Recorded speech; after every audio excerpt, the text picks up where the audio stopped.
Hi, this is Jackie Schoelerman with Schoelerman Group of Coldwell Banker. Today I'm going to be discussing calculating depreciation for 1031 exchange. Depreciation is a method for matching the cost of acquiring property over the property's estimated economic life. The IRS requires that most properties be depreciated by a straight line depreciation method. Using the straight line method, residential income properties are depreciated over 27 and a half years. Commercial properties are depreciated over 39 years. Depreciation calculation. It is important to note that land is not depreciable. In order to properly calculate depreciation, the value of land must be excluded.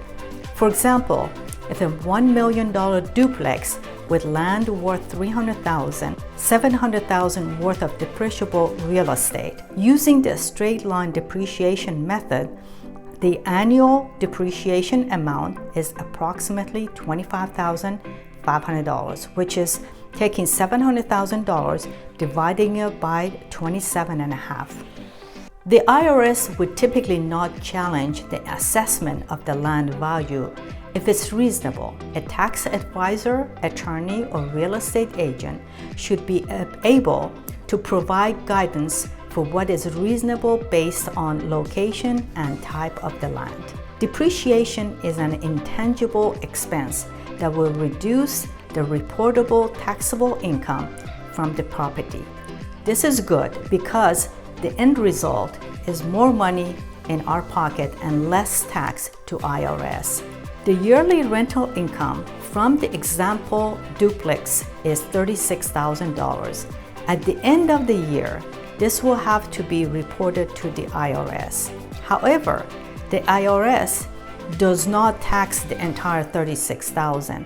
The taxable income from the property is calculated as follows: rental income minus expenses minus depreciation equals taxable rental income.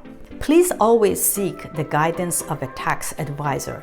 It may be beneficial for some property owners to depreciate certain items on the property, such as fences, fixtures, etc., at different depreciation schedule, which is allowed by cost segmentation.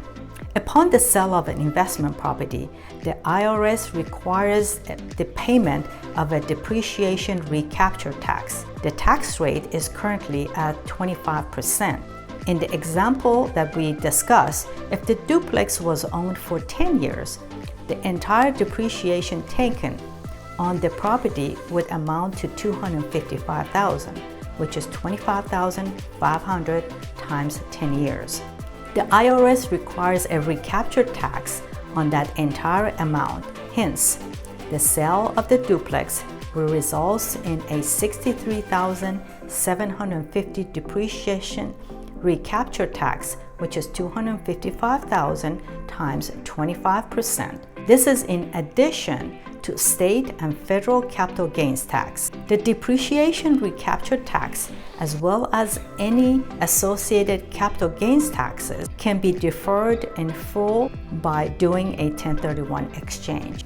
So if you're considering doing a 1031 exchange for your investment property and you don't know how to go about it, give me a call. I'll be happy to have a 15-minute strategy session with you to find out what property you have, what kind of a depreciation you've taken, and we can come up with a plan that is tailored just for you, or we can refer you to experts such as your CPA, estate planning attorney, and a 1031 exchange intermediary to answer all your questions before you move forward with either buy or sell a investment property for your 1031 exchange.